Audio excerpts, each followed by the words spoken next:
Okay, and thank you. So my name is Paul Redkowski, and I sure hope I'm pronouncing that right. And I want to welcome you to my home office here. I want to do just a huge thanks to Cisco and just being able to do this initiative with these webinars and this initiative in terms of just providing resources for small businesses. So a huge thank you for that. We're excited to be partnering with you.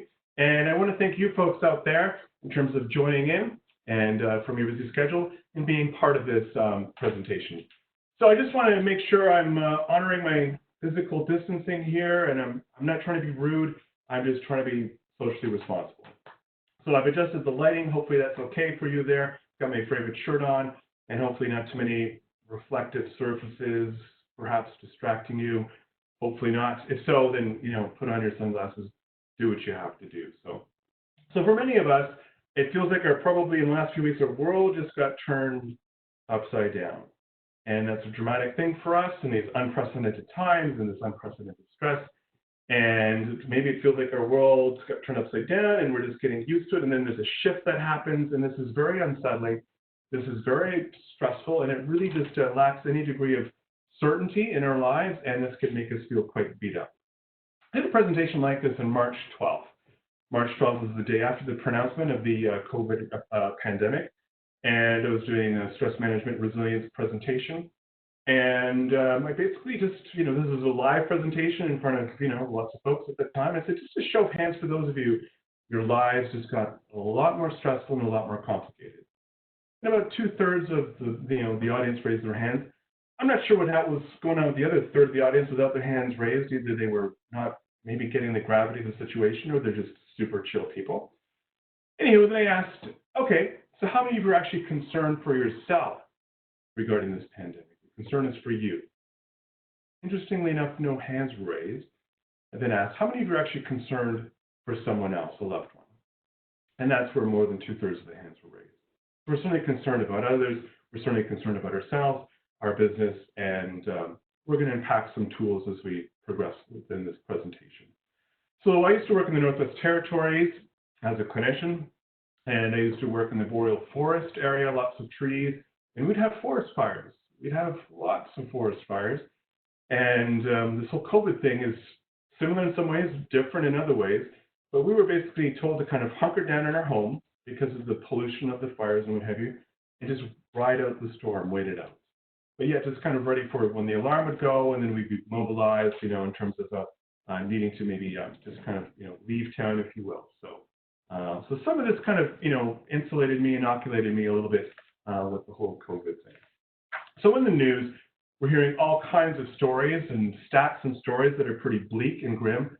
I'd like to start out with something hopeful. And here's Ruben. He's a 99-year-old, vulnerable population in a vulnerable setting, living in a nursing home. And on March 15th, he was diagnosed with COVID. And his family thought he was done for. He took certainly a turn for the worse, beat him up pretty bad. The staff thought Ruben was a goner. He actually made a full recovery. And as of, I think it was March 23rd or 4th, about a week or so later, he was deemed COVID-free. Here's another example. This charming-looking woman on the right is 103-year-old Ada, and she lives in Italy, and same deal. She was stricken with COVID, and it looked pretty dodgy for a little while there, and she did make a full recovery. And these are the stories I wish would be kind of balanced a little bit more in the news. So there's hope. And Ada gives us these encouraging words: give yourself courage and have faith. And for me, I've made a little bit of a mental shift. I kind of saw this pandemic approaching back in January when Wuhan was shut down, and maybe having, lived so many forest fires, I could sort of see smoke detection and a fire coming. So it wasn't a complete shock to me when the whole COVID thing hit. First, for me, it was fear and overwhelm back in not too long ago. But then there's just a sense of, I'm not going to fear this virus as much as I'm going to respect what it can do, what it has potential to do, but it's sort of an orientation of respect versus fear. So having gone to Costco a little bit lately, this kind of came to my mind. Stuff has hit the fan when toilet paper has become the new currency. And I know that's a bit of a groaner. I know that's a groaner. And basically, that's kind of become just sort of the meme that we've been seeing, people hoarding toilet paper and stocking up. So let's just remember to support one another. We're all in this together as a global community. A little bit about me. I used to work in the Northwest Territories in BC and Alberta, and as a clinician, and certainly in all these capacities, I saw this, demand for services, mental health, behavioral health services here, the supply down here, and unfortunately that gap seems to be getting bigger and bigger. So we decided to do something about it and created an online program, which has been awarded for outstanding contributions in the field of mental health. It's been awarded for innovation, most importantly for the social impact it's having. And so we're kind of launching Edward Strong, and we're going to be able to, through Cisco and partnering with them, provide this resource as an immediate, ongoing resource to you and to your family. And I'll share a bit more about that a little bit later. So in these unprecedented times, there's certainly unprecedented levels of stress. And I just want to emphasize your health has always been number one, especially during a freaking pandemic. Hello. A lot of stress going on. And I'm not sure if it was Steve Colbert who shared this, or perhaps it was a client of mine. Again, my memory's been a bit foggy lately. Not sure of the source, but the last few weeks feel like they've been the longest 10 years of my life.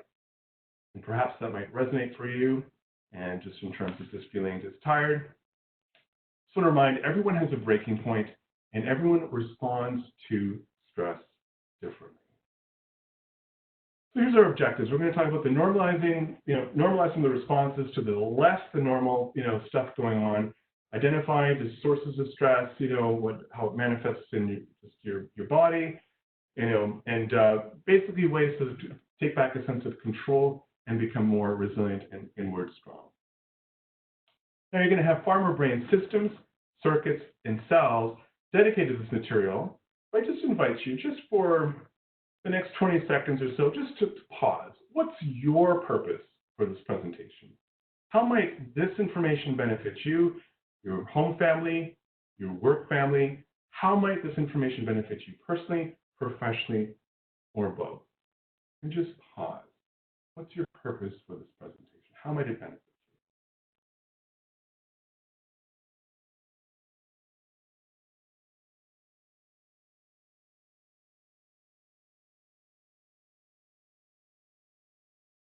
you? Okay, great. Now we have a sense of purpose. I could hear the gears going. You're going to have far more brain systems, circuits, and cells dedicated to this material. And I invite you just to actually have a pen and paper, some device that you could take notes, but to actually write down your purpose. To write down your purpose, or if you're sitting next to someone, maybe just sharing with that person, hey, what do you want to get from this workshop? Well, this is what I want to get. What do you want to get? And just take 20 or so seconds just to do that. Just write that down or just share with the neighbor.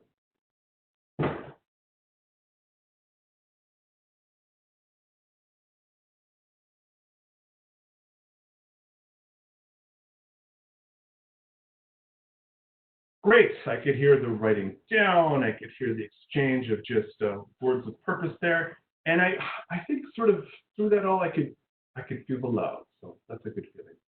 We will have time to respond to questions, and I invite you, we'll have some breaks in the presentation, and certainly at the end to get to your questions. If you have any questions, I just invite you to put them in the question box and we'll get to them.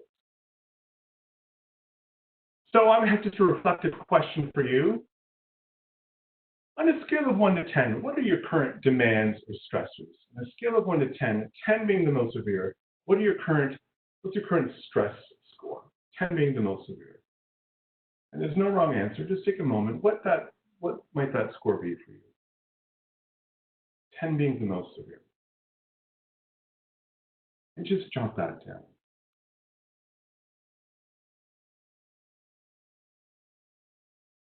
Okay, so maybe you have a number in mind. Awesome. And this is only one part of the equation, the stress score. And I see lots of folks. Some folks might have a high stress score, but that doesn't tell the whole story. If we have a high resource or coping score, that helps offset the stress score. So, and it might look a little bit smaller than your current stresses or demands, but I'm just going to invite you, what's your current resource or coping score at this point? 10 being the best.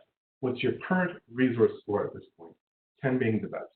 And resources could be connecting with folks. It could be some sort of meditative activity, some physical activity. What is your resource score? Just make a note of that.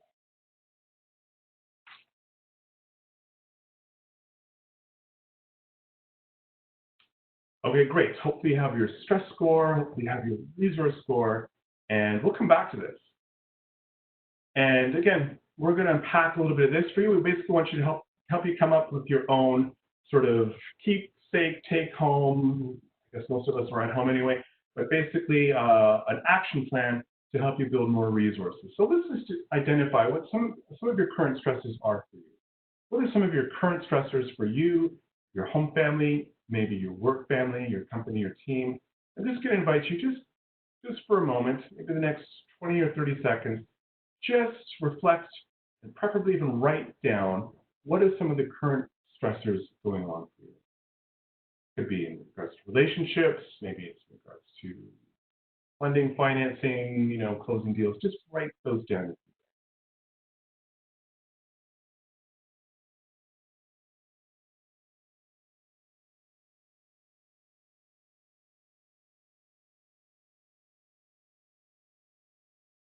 Okay, so we're going to come back to those in a little bit. If I'm moving quickly here, I just want to honor everyone's time. So we'll go over these kind of high level, but I encourage you, this webinar is recorded, and encourage you just to review it if need be, or come back to these questions. So resilience, I do lots of presentations of resilience, which is basically persisting in the face of adversity and uncertainty. And certainly there's a lot of adversity and uncertainty going on at this point. And it's basically the capacity of a person or a system to adapt to change. Lots of changes going on. And it's the ability to bounce back, but preferably not even just go back to the baseline, but even bounce forward. And really this is about energy, especially if you're running a business and perhaps you're the chief of everything officer, wearing lots of hats. That can already be pretty taxing.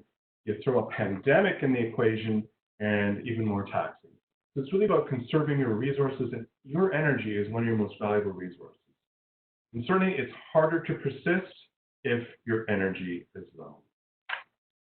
And the way I see, just to reframe, resilience is essentially born from adversity.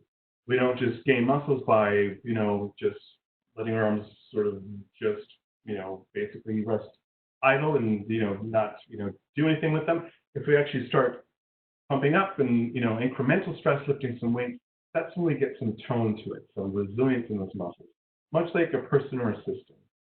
How do you know if someone is resilient unless actually faced with adversity? And certainly our adversities will put values in our focus. And perhaps you've noticed your values change over the last month. And perhaps, some folks will be living for the likes, in terms of social media. Perhaps we're realizing what's more important is maybe health and family. Little saying I have, and maybe again, having been in the North and some adverse environments, little saying I have is, when forged in the fires of life, daily stressors don't burn you.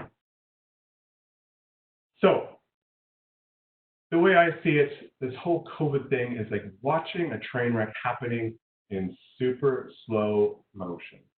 And all things being equal, low control and low predictability is stressful.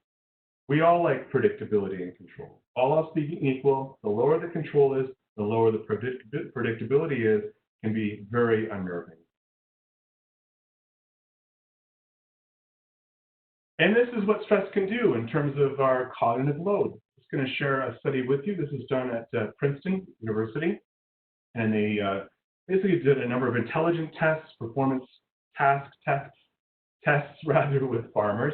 This is pre-harvest season. This is when they're working. They haven't received their crop yet, their harvest. So they're a bit taxed by that.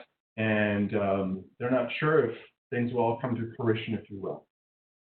And when that was going on, they actually had a reduction of 13 IQ points pre-harvest versus post-harvest. When things were stressful, it was taking up a lot of mental bandwidth. And certainly stress in a sense of scarcity basically takes up bandwidth and impedes cognitive function. And scarcity can be anything. It can relate to any deficit, be it money, time, social ties, There's another thing you would not necessarily think would be scarce more than a month ago, but can you think of some resource, a deficit of a resource that occupied your mind? And perhaps it was or wasn't available at your local Costco. Toilet paper. That was a scarce resource for some time, hopefully not so much for you folks these days. And didn't you have sort of interesting thoughts around that time? Well, where am I going to get the toilet paper? And that takes up basically mental bandwidth. So not too surprising where you're going to feel perhaps a little bit taxed, a little bit tired, and maybe losing other valuable bits of information. It's not too surprising, and be gentle with this, where you've probably almost taken a hit to your IQ. How many of you, show of hands? Okay, I can't see hands, but maybe, I'm kind of bored, and I'm like, feel like I'm, bored, kind of going a little bit crazy here. Well, guess what? Boredom can be stressful. University of Virginia's study, we're not very good at just doing nothing. They had folks basically do unpleasant tasks. One unpleasant task was receiving a mild electric shock. Now, after doing this task, most people said, I would rather pay money, thank you very much, than to be shocked again. Or would they? When left in the room, these folks were told to be left in a room, a boring room, no stimulation around, no cell phone, whatever, for 6 to 15 minutes. 6 to 15 minutes. And can you guess what a lot of folks did? Almost 2/3 of the men and 25% of the women chose to shock themselves. One male in particular chose to shock himself dozens of times. What's that about? Well, sometimes when we're left alone with our thoughts, we're feeling a bit stressed by them. And at times, we like stimulation. We like social stimulation, and in some ways, we're overtaxed and stressed by certain things, and we're sort of maybe under-stressed. I'll unpack that in a little bit with other things, understimulated in terms of social stimulation. So I love this. Some of you might be familiar with this. This is Maslow's hierarchy of needs. And most of us, prior to a month ago, were probably midway up this pyramid here, the love, belonging, esteem needs. We've all taken a hit. We've been knocked down this pyramid. We've been knocked down to the sense of physiological needs. Oh gosh, is there enough toilet paper in the Costco? Maybe to a sense of safety, maybe a sense of emotional safety, economic safety. And that puts us kind of in a state of survival mode. And when we're in survival mode, it can feel very unnerving and obviously be very stressful. And so I often ask myself, I check in where I'm at. Where are you at in this pyramid right now? Where were you at maybe a month ago? Where are you currently at?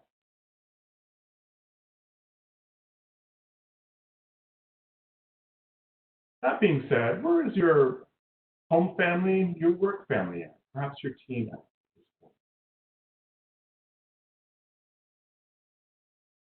in terms of this pyramid. And this is where the stress going on can be crazy making. I'm just trying to unpack some models here just to provide a sense of context. When we have a sense of context of understanding, that tends to inhibit our stress response. Oh, I get it. That's what that is. Okay, that's kind of normal then. I'm trying to normalize the less than normal stuff going on. Another interesting model to look at, this is Elizabeth Kubler-Ross's stages of grief. Now, they're not distinct, separate stages. This is more of a process, and there tends to be overlap. But for example, the first stage might be shock. Shock, and denial, like, I can't believe this is happening. What is happening? What is COVID? So that could be part of it. There could be a sense of anger. And anger and anxiety often correspond. And usually when our stressors exceed our demands, that's where we become angry and often anxious. There might be a sense of bargaining. And that bargaining might look like, in 2 weeks, I'm sure this will all be over. Well, perhaps that was 2 weeks ago, and it doesn't look over just yet. So perhaps some of you might have experienced that stage. Then there's depression. There's the sadness. And that can often look, darned if I do, darned if I don't. This just feels like kind of a stuck feeling. And with depression, this stage there could be something called learned helplessness. And learned helplessness is kind of that darn if I do, darn if I don't, I'm stuck and feeling helpless about it. And some folks might be in the acceptance stage. And this might look something like, you know what? This is not a good situation. I'm really stressed, but I'll do what I can to ride out this storm. So, just curious, what stage are you at currently? Where do you fit along this model? What stage are you at currently?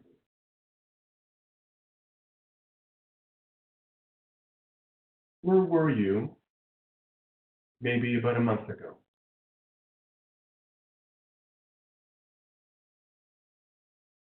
And I just want to emphasize this is not a linear process. This is a non-linear process. You're going up, down, sideways, and that's crazy making. Grief can be crazy making. We're all experiencing losses, grief, and a lot of unpredictability. And again, just trying to normalize that. How about for your home family or your work family, a loved one or a team member? Where are they at in this process here, this grief process? Where might your kids be at? And often, again, we have a sense of understanding. We're essentially eliciting higher brain circuits, so kind of a higher forms of thinking that tends to inhibit kind of more emotional stress responses. Here's kind of another way of unpacking this. Limbo and loss. A lot of us shelter in place. Okay, let's just maybe non-essential business, maybe needing to close that down. There might be limbo associated with that. Where am I going with this? A sense of losses, going with that, and transitions. This is another model to sort of help explain it. So there's some of the process of grief on the left there. There's an ending that happened, or endings, plural, that have been going on. And we're kind of in this exploration phase. It's kind of what's going on phase. That could certainly lead to a sense of stress and depression. And eventually, I'm sure you've weathered other storms before, there's a new beginning. There may be a greater sense of, okay, yeah, I see this as the new normal now. We had to make some pivots here, and we're accepting that and actually growing from it.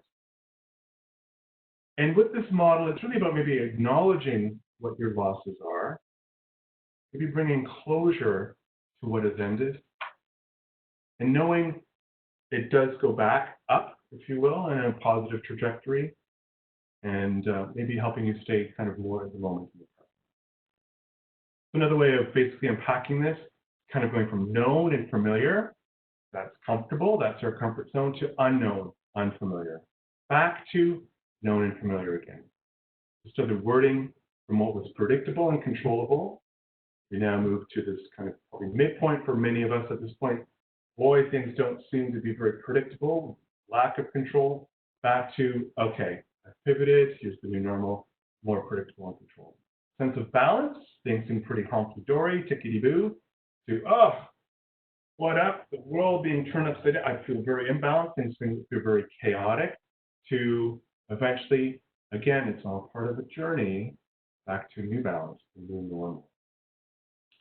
And what I would encourage you to do is keep your routine, most likely modified, as much as possible.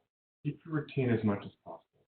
I'm a guy, I like to work out, and I do certain things on certain days. I do sort of resistance training on other days, and I'm really glad that I keep my routine because my brain, my body's kind of going, what up, Paul? If we're not doing this routine, things become even more off-kilter. And really you want to be, I'm just going to encourage you with self and others, just being as gentle with yourself and others as possible. Now, some of you might be familiar, this is called the Holmes and Rahe, R-A-H-E, Social Readjustment Scale, the Life Stress Scale. Perhaps you've seen this before, and it's a number of items and kind of put in order of their significance in terms of a stressor. Death of a spouse, number 1, is 100 points, LCU, Life Change Unit. And Holmes and Rahe basically did a prospective study, meaning they had a group of military personnel, several thousand personnel, I believe. They had them record how many of these events were going on in their life and basically track them 6 months, a year later. All else being equal, the more of these events going on, these transitions, the more likely they might develop maybe some illness or some concerns later on. All else being equal, we'll come back to that in just a moment. You can actually see here that there's some very positive events we would perceive as positive. Marriage, number 7, is 50 life change units. Number 25, outstanding personal achievement, is 28 life change units. And so even positive things can, again, going from known and familiar to even marriage, what's that about? Unknown, unfamiliar. If you look up the score, you can see number 11, maybe you're experiencing a change in a family member at 44 points. Number 15, perhaps a business readjustment, that's 39 points. Number 16, perhaps a change in financial state. I would encourage you to actually download this scale and see what your points are. And again, it's about grief, it's about uncertainty, it's about transition. And in time, these points are offset. Now, the higher the score doesn't mean the higher the freakouts. The higher the score, I'm just going to invite you, means the higher the score, be that much more gentle with yourself. So where are you at? Once you do up your score, obviously off the off sort of webinar time here, just see where you're at. Maybe just estimate where is your team at or team member at. Again, this could help explain a lot, just normalize why we're feeling really beat up and off. So we've talked about flattening the COVID curve. How about flattening your stress curve? Now, pre-pandemic, we probably were at a certain baseline in terms of coping and resilience and resources. And again, that's probably been kind of thrown off kilter. And just a reminder, it's okay not to be okay. And for every storm in life, it will pass. Just kind of a reflective question. What's helped you or your company weather the storm so far? What's helped you weather this COVID storm so far? Is it reaching out to others? Is it reconnecting with your faith community, perhaps? What's worked in the past?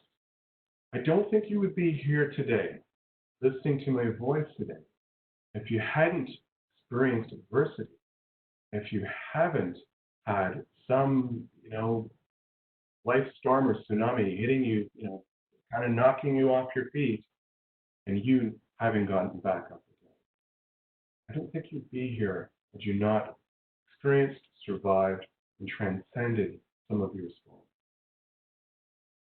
How did you do that? It's worked in the past. Perhaps it could work in the present, and certainly for your future as well. And with that, and with the hurting world, and the world is hurting, I think even more so we need a sense of compassion for self and for others. And often when we're, maybe feeling we're forgetting an appointment or IQ feels like it's taken a hit, and yes, it has, given all the stress, often we can criticize ourselves. But criticism is just putting gas on the fire. Criticism is basically beating ourselves up even more. The way I look at it, the more we're trying to beat something out of ourselves, the more essentially we're beating it into ourselves.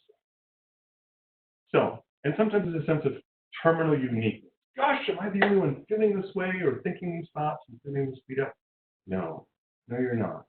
The world is going through a pretty unparalleled, unprecedented time. So in the context of human experience, you're not alone in regards to this. And then being mindful of some of these thoughts and feelings. And we're going to do just a little bit of a self-compassion exercise. So we'll do this fairly quickly, but I just want to give you an example. This is from the work of Kristen Neff, and she's a psychologist, and this is some wonderful work she's doing. And just a reflective question. We're going to pause on each of these. Now, I want you to think about a time when a close friend, a loved one, feels bad about themselves or is struggling in some way. How would you, at your best, respond to this friend or loved one in the situation?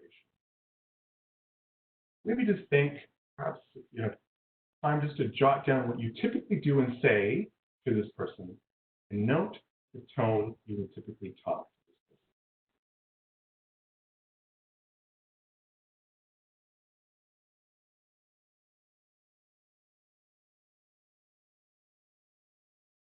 For the sake of time, now think about times when you feel bad about yourself or struggling with something. How do you typically respond to yourself in this situation? Just note, reflect, or write down what you typically do and say, and note the tone in which you talk to yourself.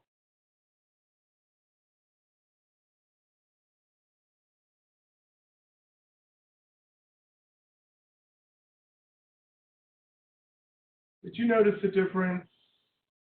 For many of us, I would think yes. What factors or fears come into play that lead you to treat yourself and others so differently? Maybe just reflect or jot down how you think things might change if you treat yourself as you would this close friend when feeling pretty weak. What might that look like if you were to treat yourself, especially during these difficult times, in that gentle way you would treat your close friend? Now, if we can extend that, what if this was your voice, this best friend voice was the voice you share with your home family and work family? It's been said, David Augsburger is a clinician, being listened to is so close to being loved that most people can't tell the difference. Most people feel, most being listened to is so close to being loved, acknowledged, validated, most people can't tell. Are you perhaps invalidating yourself, criticizing yourself? What is that doing to your stress response? What would it be like if you just listened and validated yourself? How might that change your stress response, listening to others, what that might do with their stress? We pay a lot of money to be stressed, typically. And what I mean by that, we might pay, some bucks to go see a scary movie, to ride a roller coaster. Now, if it's a mild to moderate stressor, transient stressor, that's called stimulation. Now, nobody wants to be on a roller coaster for a couple of weeks or more, and that's kind of what this COVID thing probably feels like. So stress is stimulating. It's, in and of itself, not a bad thing. It's a mobilization response. And too little stress, and we're checked out. We're not performing very well. Then there's the elusive zone. And perhaps you've had a business meeting or a performance activity where you were just nailing it. You were in your sweet spot, and time passed as differently, and it was quite invigorating. I think you've all been there. That's kind of a sometimes tricky place to be for lots of folks. And then the other side of the curve is too much stress. Too much stress, can't focus, my performance has gone down, I'm jumping out of my skin, and that's not good either. And sometimes what happens, we get to the extreme end of the curve on the right, we're exhausted by that, then we move right over to the left. And I often check in with myself daily, even before this webinar, where am I at in terms of this zone? Where are you at on this zone? Or sorry, this curve. Where is your team at on this curve?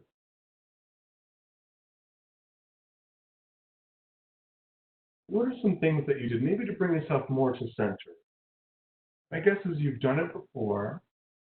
What have been some activities, some things you've done, too much stress to bring you back to the middle, too little stress to bring you maybe more to the middle as well? It's worked in the past, perhaps it could work in your present and future. How do you know when you're stressed? What are some signs? We're going to unpack these a little bit because there's some real value and application to these. Maybe psychologically stressed, how do you know? Maybe your mind or thoughts are racing. Maybe in terms of a social stress, socially, you could tell, others can tell because maybe you're withdrawn. Maybe a behavioral sign is maybe you're using substances or something. So we're going to unpack the first one for sake of time. And just come up with your stress signature. How do you know when you're getting stressed physically? Most of us live kind of neck up, and we don't have to even acknowledge neck down. We just consider what's going on neck down to just be noise, and we tend to maybe tune that out or ignore it, often to our peril, I might add. So I'm just going to invite you with pen, paper, device, just reflective question.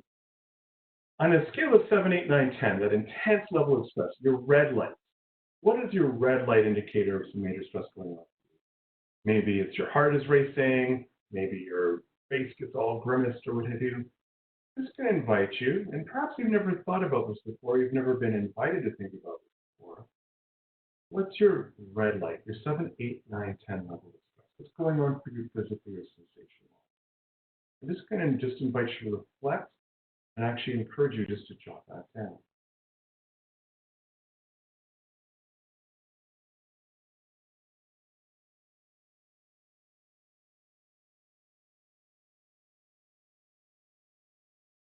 Okay, hopefully you might have come up with the one or two things that are an indicator of that. If not, that's okay. This can be very challenging for some folks. I just invite you, maybe as the days and weeks progress, just check in with yourself. How do you know physically when you're stressed and what indications? Next, let's go to a more subtle level, the midpoint level. Maybe this is your stress level 4, 5, or 6. How do you know when you're at that midpoint, mid-level of stress? Before you get hijacked to that red light and then you're completely kind of, you're hijacked, it's hard to think. You've lost those 13 or more IQ points. What are those signs? For me, my palms get a little bit sweaty and sometimes I might clench my fist. For others, it might just be a little something going on in the stomach. How do you know when you're at that mid kind of orange light level of stress for you? Just invite you to reflect, and even more so, just even jot that.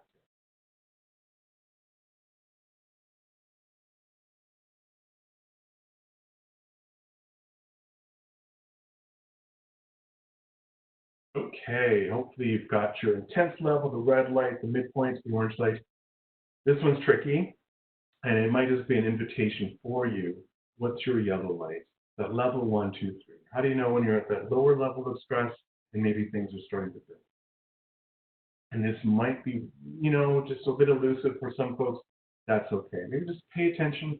The body's constantly giving us signs.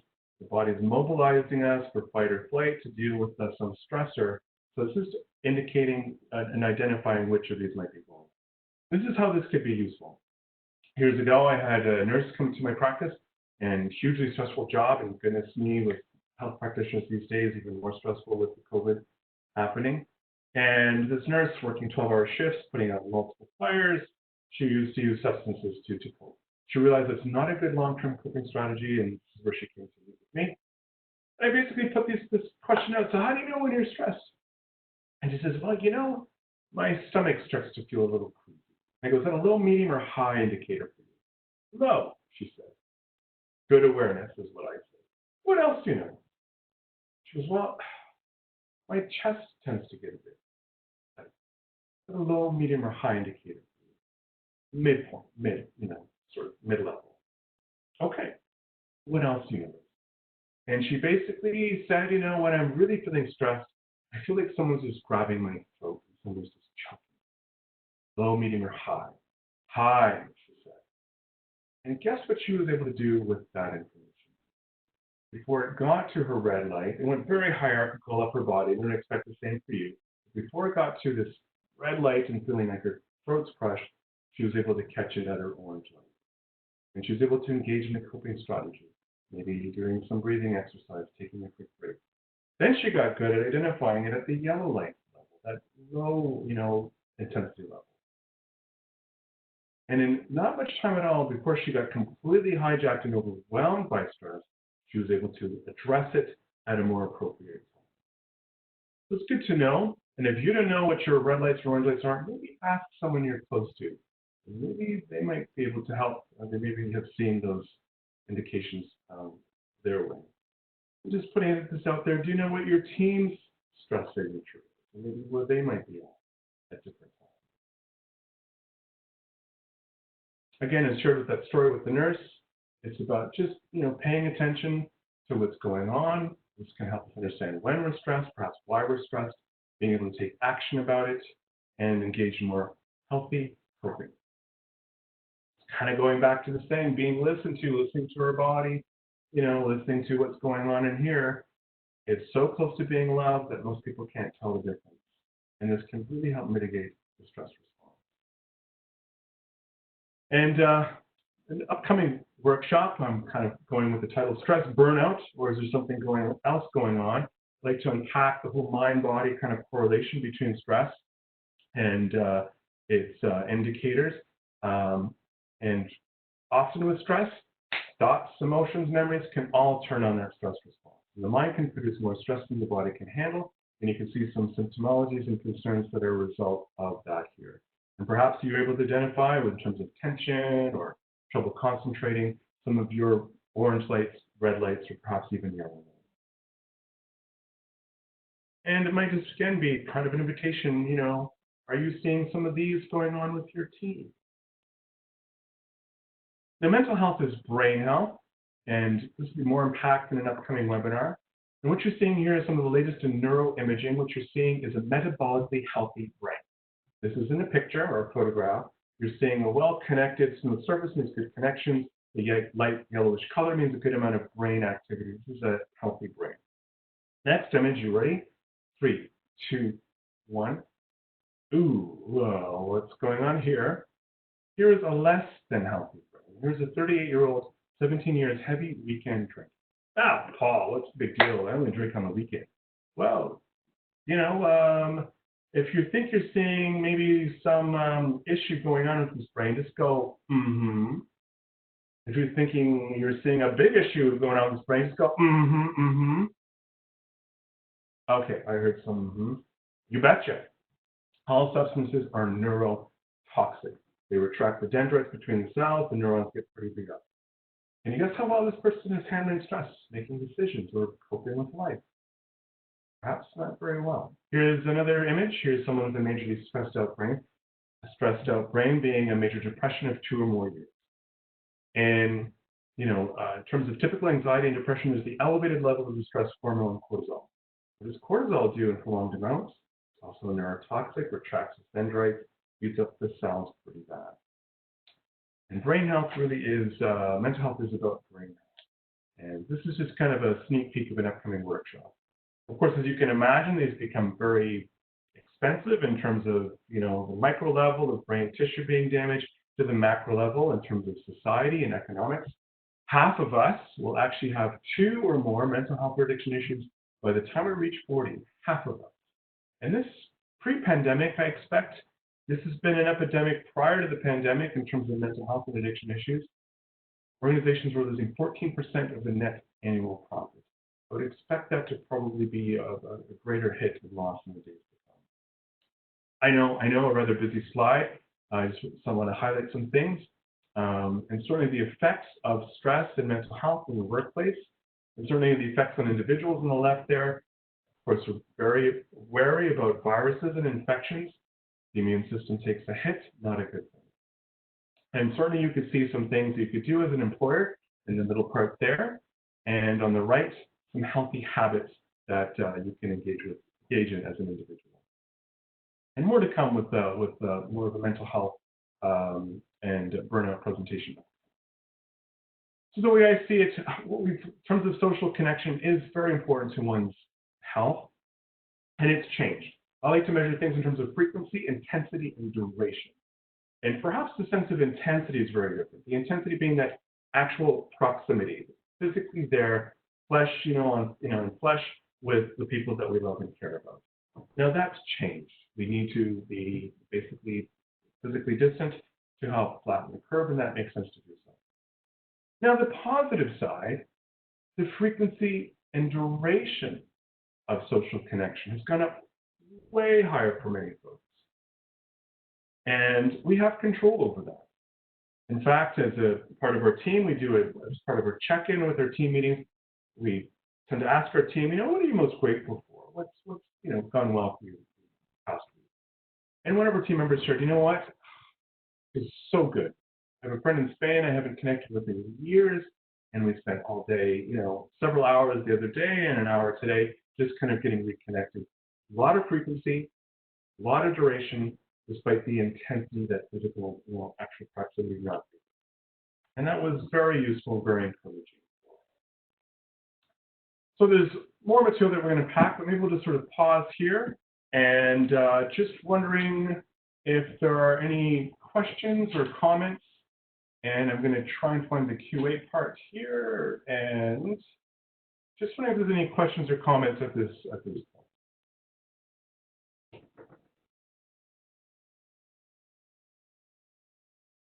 Okay, here's a question. Is it normal to skip stages? I'm thinking the stages of grief, or is that worrying if you don't experience all of them? Yeah, that's a good question. It is a process, and it's not discrete stages. You may not experience certain stages, and you might actually skip some stages. That can quite readily happen, and that perhaps this is happening for you. So yes, that is quite common, and not to be too concerned about.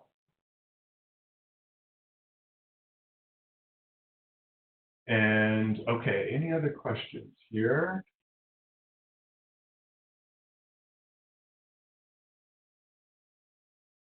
And okay. Just trying to get acquainted with the software. Just talk amongst yourselves. Okay. Here's a question that's been asked is, sometimes I might resort to a drink or two, alcohol, is my guess here. Before going to bed, it just helps calm me and what have you. Thoughts on that? And I would say yeah, alcohol can be tricky, especially I hear a lot of people say, I'll have a shot or two before bed and that'll help, put me out. And alcohol is actually, initially it might, certainly can sedate you. However, it's a delta wave inhibitor.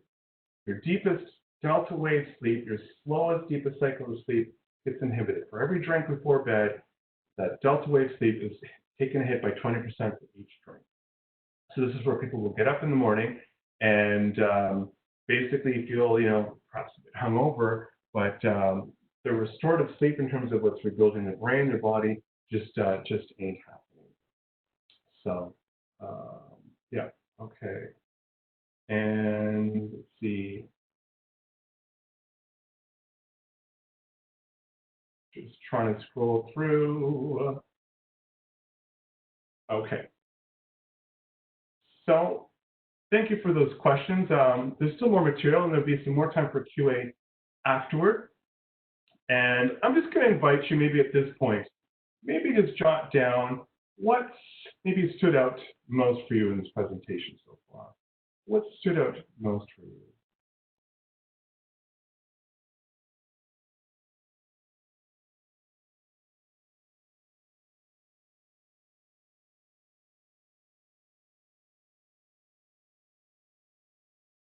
Okay.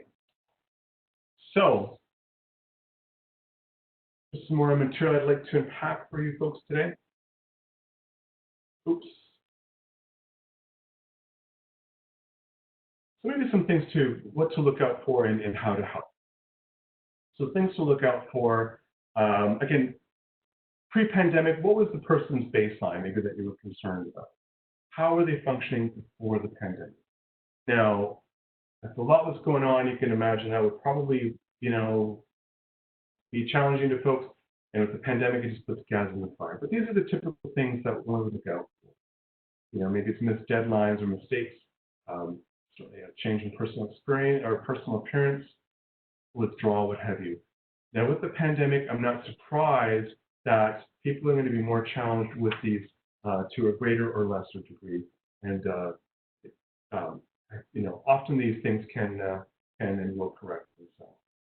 If they are ongoing and increase in severity, then here's some things you can do. Certainly express your concerns. Don't make assumptions. Maybe it's about leading your work family to wellness resources. Perhaps that's an employee assistance provider, or EAP, or inward strong program.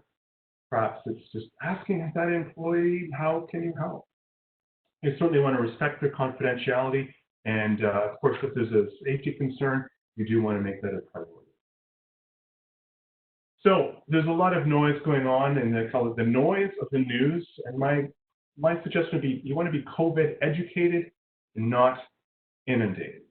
And what I mean by that, maybe kind of accessing a couple of good sources of news and just maybe referencing them once or twice a day. And maybe limiting it to that. Because certainly the additional noise going on out there is creating more noise in here about things breaking.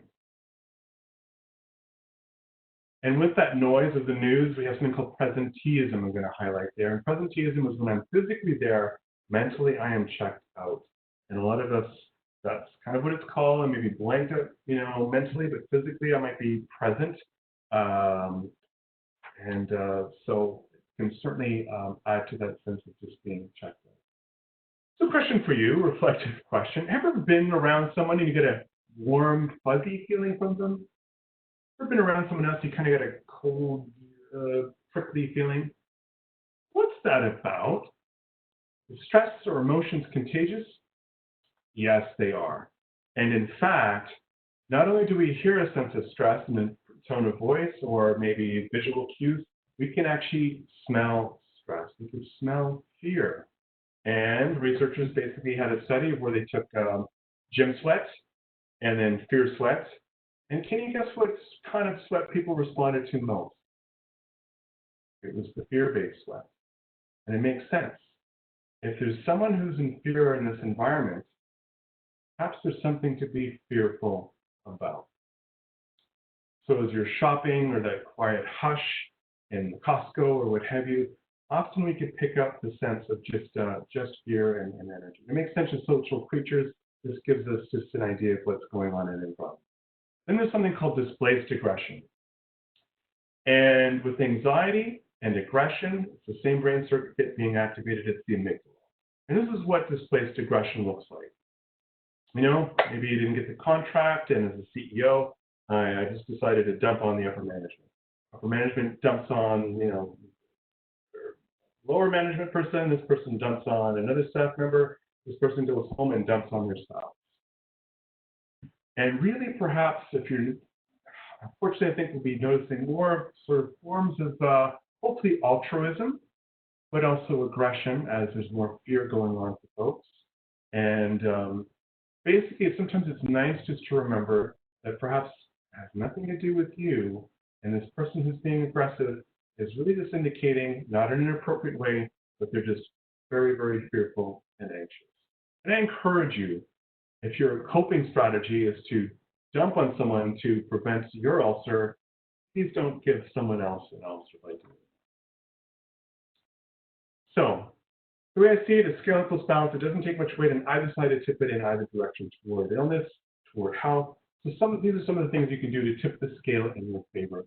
Some mental health hygiene habits. These are some things that perhaps your Uncle Sam or your Aunt Bertha or closest family equivalent might have shared a few years ago.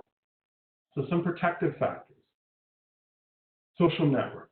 Again, the intensity might change, but the frequency and duration of connecting with others is perhaps been maybe better than ever with technology. Certainly that provides a sense of belonging. Doing some sort of exercise. If it's basically stress is a mobilization response. So doing what the body does naturally and wants to do is basically, run it off, walk it off, go for a hike, preferably in even some green space if that could be afforded to you. Outlets, hobbies, things that you enjoy, things that tip the scale in your favor and help you de-stress. Certainly laughter can be very beneficial, and journaling. Lots of journaling studies in terms of one, the University of Cambridge in England, and they basically did wound healing studies with folks who actually journaled about what actually was going on for them, compared to folks who journaled about nothing, rather just day-to-day events, or folks who didn't journal at all. The folks who journaled about their inner experiences, their wounds actually healed faster. They just gave a little kind of a suction wound, and they were producing more human growth hormone. Another journaling study, I'm a big sort of fan of journaling, and often we would connect with people to share what's going on. So people connect with, perhaps depending on the faith community, perhaps it's with a priest. Some people connect with a clinician. Journaling allows you to do that as well. University of Austin, Texas study, and they did a journaling study. 3 groups. Don't journal at all. See you in 6 months. You journal about day-to-day stuff. See you in 6 months. Third group, want you to journal about your trauma. Big T trauma, little t trauma, didn't matter. 15 minutes a day, 4 days in a row. 15 minutes a day for 4 days in a row, a 1 hour investment. 6 months later, and they've done all kinds of baseline tests with these 3 groups, it was a blood pressure, mood, what have you. 6 months later, the folks who actually journaled about their trauma, their blood pressure was lower, their moods were better, their sleep was better, they were coping better. I journal a lot, and again, mind body's connected. They call it a detox. And if I don't, I've been journaling a lot, especially the last little while, given all what's going on and the noise out there and we're in here.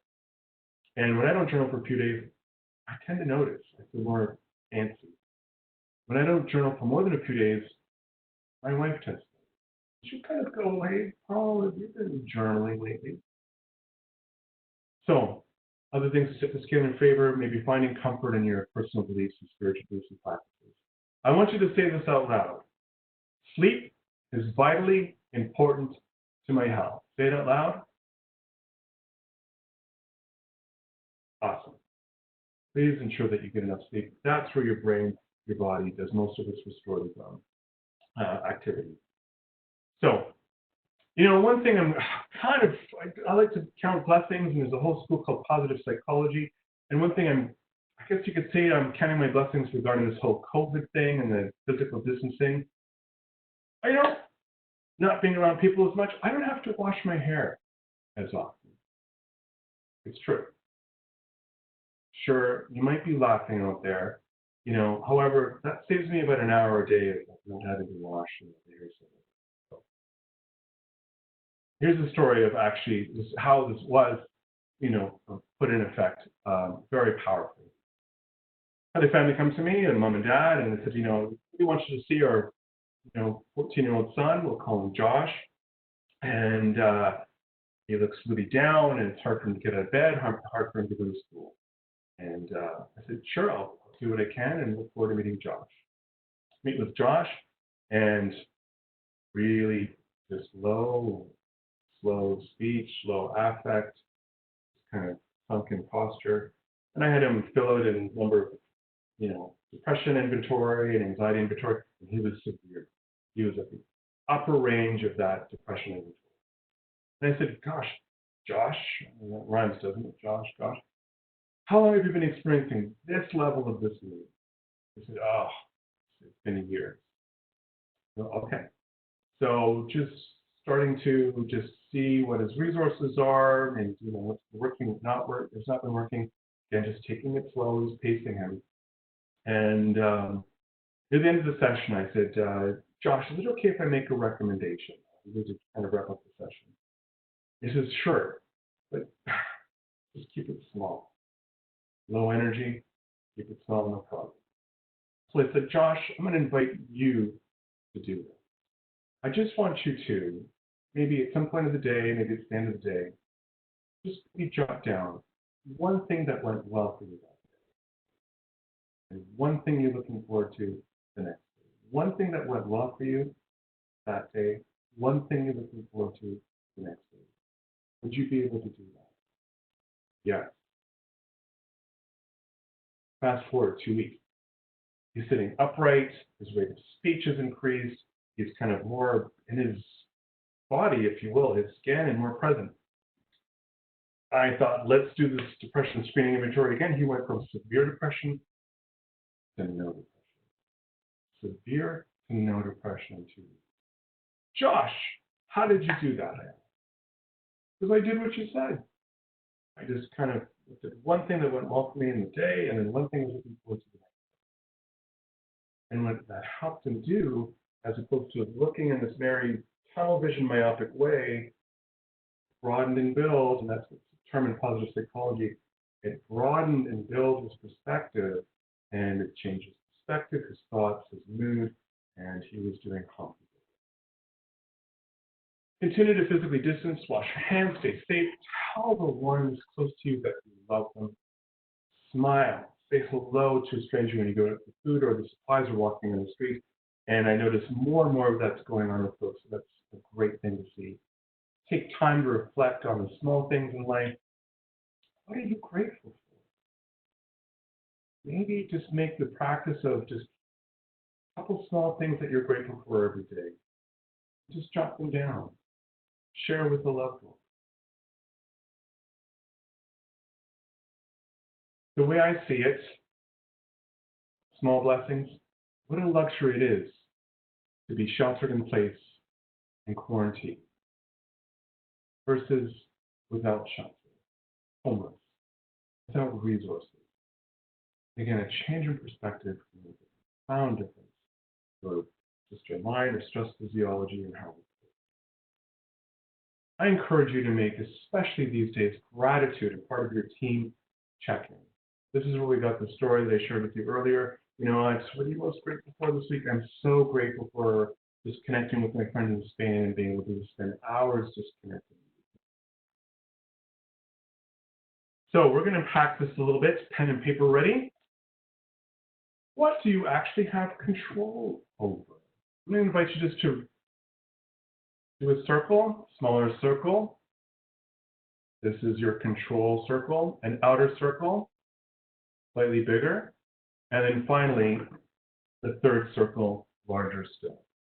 3 circles, sphere of influence is what I call this if we're kind of looking at this in a 3-dimensional way. And I want you to go back to your current list of stressors. When we first started this presentation, get out your current list of stressors. I want you just to maybe just take a few moments or so and just map out where they might fit within these circles.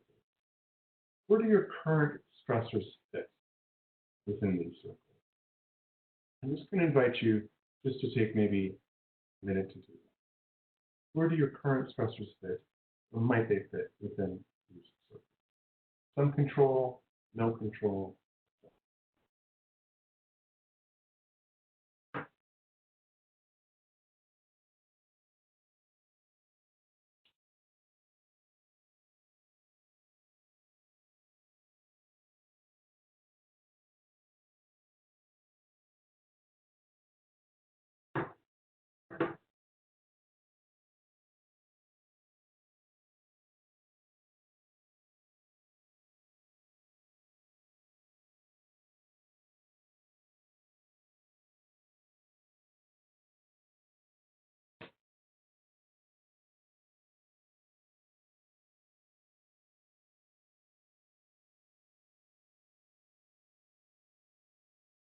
Okay, I hear some frantic thinking, perhaps in writing.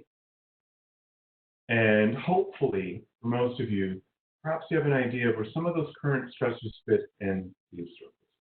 If you don't, you might just go, I don't know, everything feels out of control. And just be gentle with that. When we're in the fog, it's foggy. So maybe you might just be overwhelmed, and it might just be good just to come back to this exercise. Maybe you can just check in with someone you're close to, maybe to help you sort of map something. Now, I just want you to notice the size of the circle.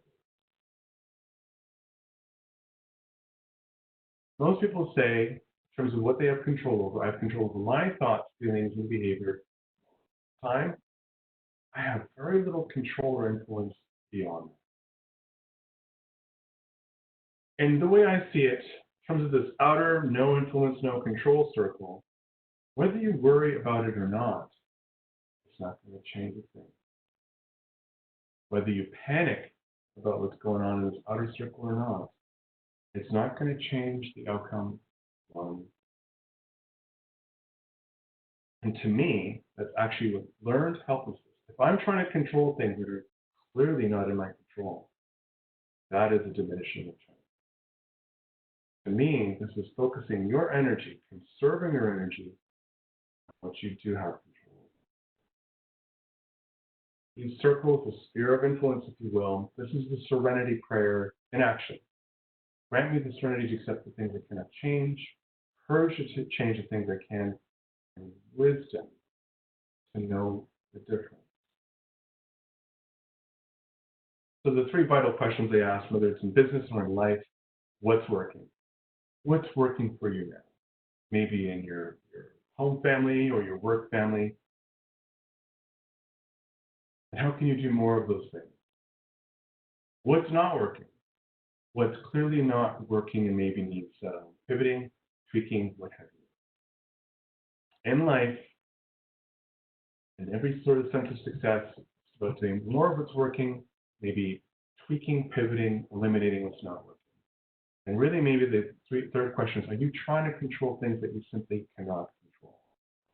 If that's the case, how's that looking for you? Reflective and rhetorical question.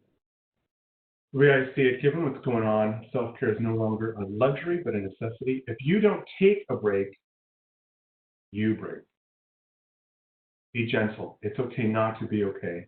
Every storm in life will pass. You've experienced many storms.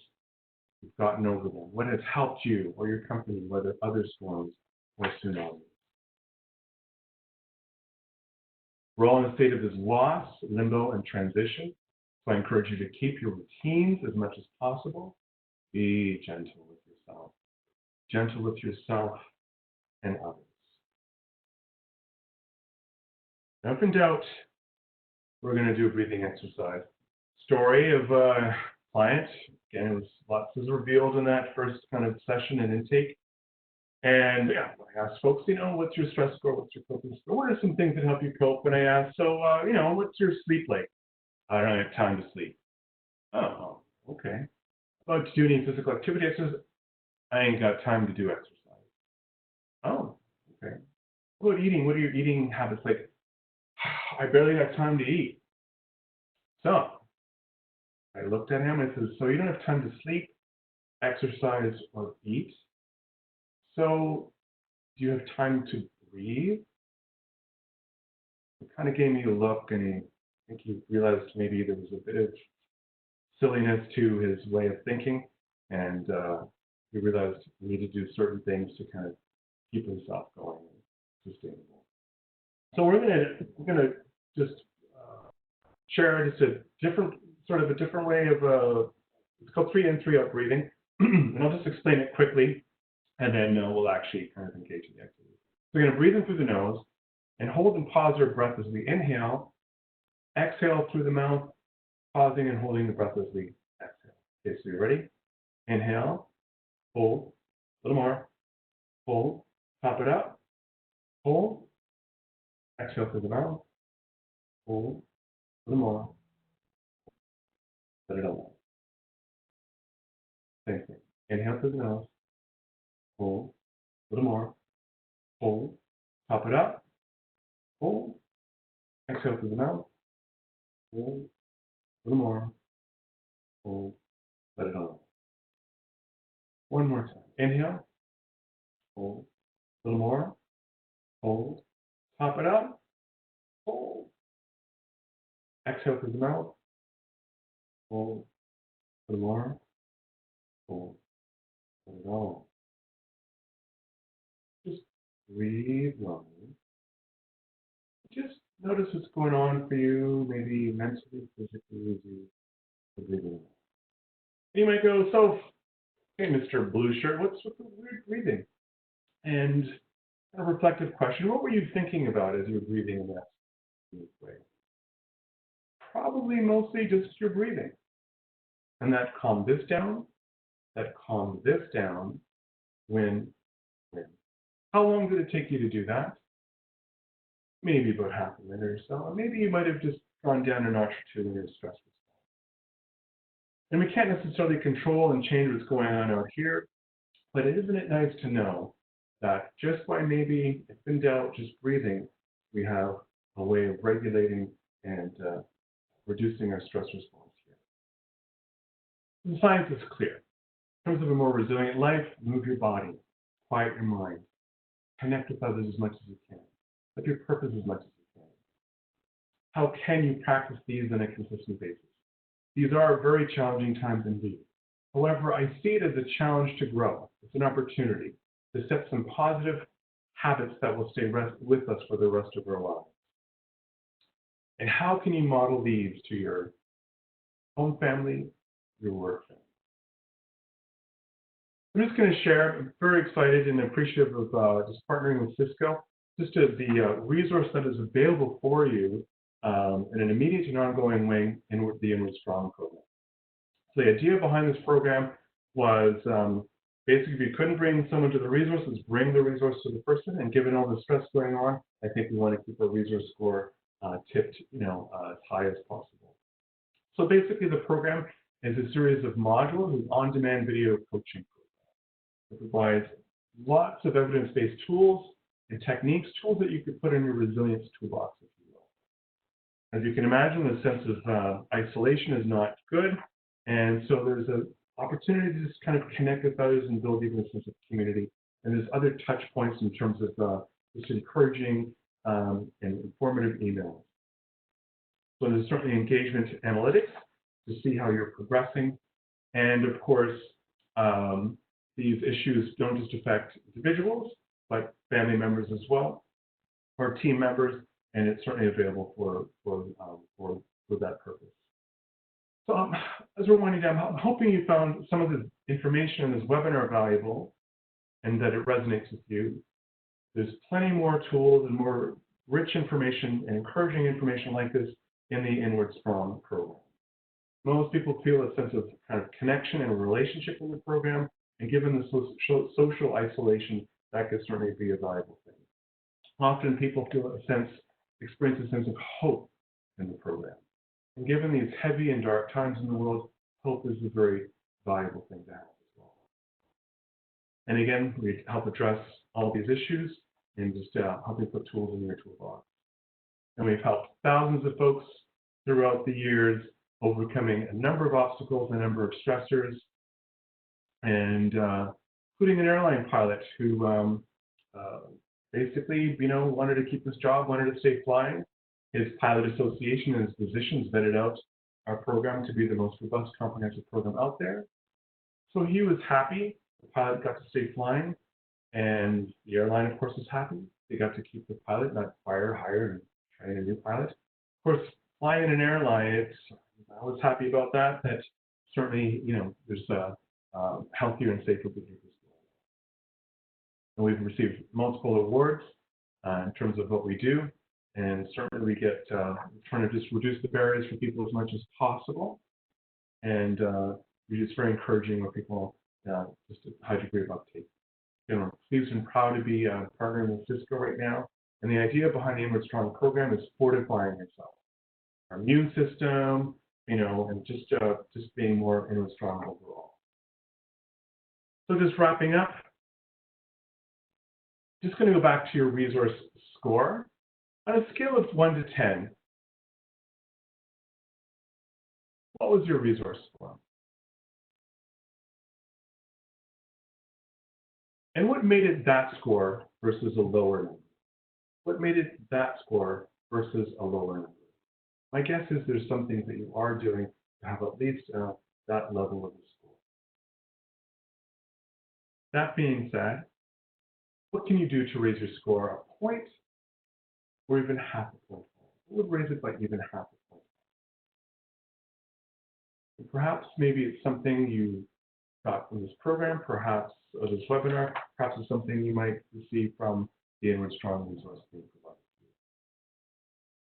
That being said, what is your work family score, team member score?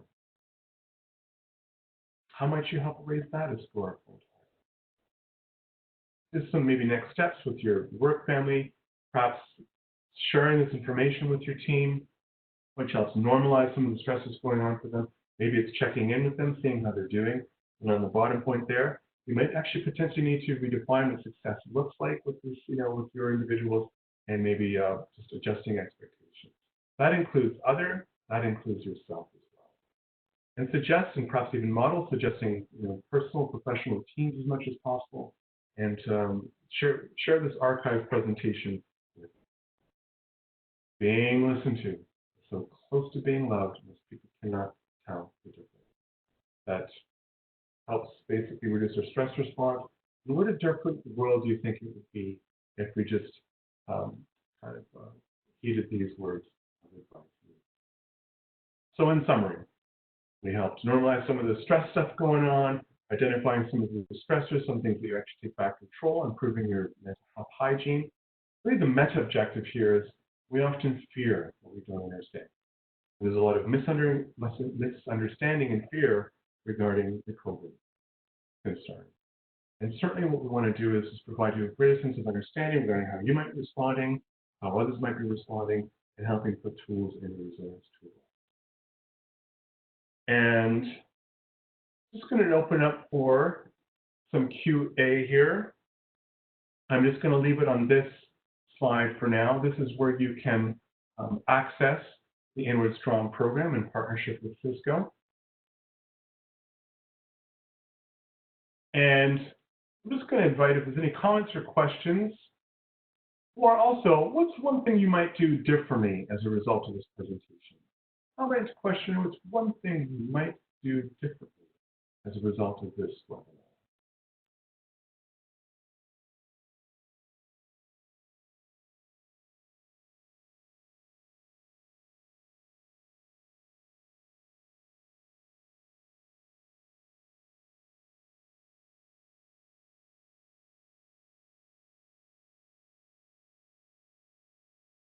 Okay.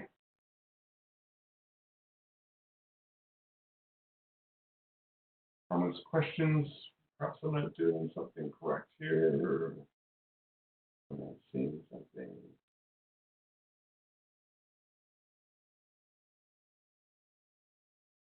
Oh, sorry, I'm seeing one here. How to deal with uncertainties. I've recently joined Cisco, but due to the lockdown in India, I've not been able to start working yet. So there's somewhat an insecurity there. Okay. Yeah, gosh, that's a good question. And I don't know the full context, of course, of what might be going on, but certainly I'm hearing a sense of uncertainty and predictability, limbo, and the stress. And my thought would be is, just trying to reach out and connect with the folks as much as possible. Information, communication is can certainly, and this is what's often helpful for any business owners out there, managers. Communication is key. We might unpack that in an upcoming webinar. Certainly in terms of uncertainty and stress, if you notice some of our global leaders, some communicate quite effectively, some don't, but it's really about this is what's going on, let me give you the update, this is what's happening.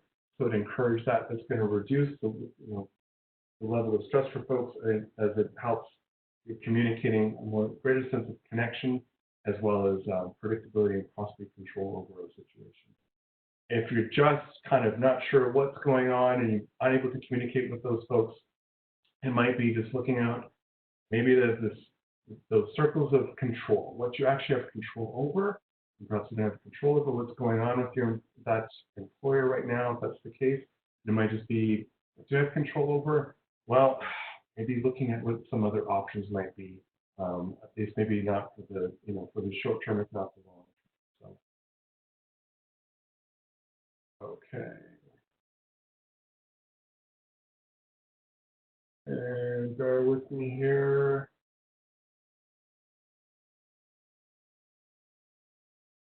The question often comes in terms of, how do I, this is sometimes a tricky topic to speak with my loved ones or team. How might I sort of just bridge that topic? And to me, I would just encourage, if you found the information on this webinar useful and it resonated for you, then maybe it's just sharing the link of this archive. And go, hi team, hi folks, realize there's a lot going on for you, and here's something that I think might help normalize some of the stressors. And since we're working remotely, would love for you just to review this. And we'll connect next week. And then the following week, connect with your team and you might just ask, so what stood out most for you with that presentation? And just hear what's going on. As a team, leader or a business owner, it's often good to have authenticity and maybe model, you know what, I've been feeling pretty beat up about what's going on. And here's some challenges I've had. and here's some things I'm doing about them.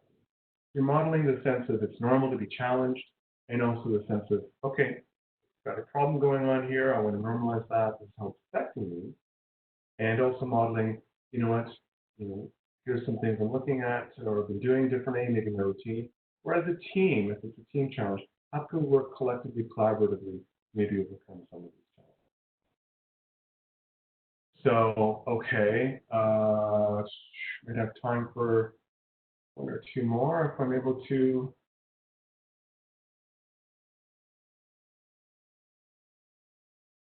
All right, someone's requesting go back one slide and didn't get all of it. And yeah, that's for the, oh, can I go back to this slide? Let's see here. I'm not sure if you wanted to go this summary to go back to this summary. Someone's saying very useful, thank you. Thank you. And my apologies, folks. I may not be doing the best job with just kind of getting through the part with the QA and the little text here. And maybe I need some new glasses here, or maybe it's the reflective surfaces are impeding my vision as well here. I think that's it for the questions. And looks like there's been some positive feedback and comments. Thank you very much. And thank you for being part of this presentation. And again, be gentle with yourself, with others, and you just stay well, stay safe, and take care. And I'm just going to hand it back to you, Lisa.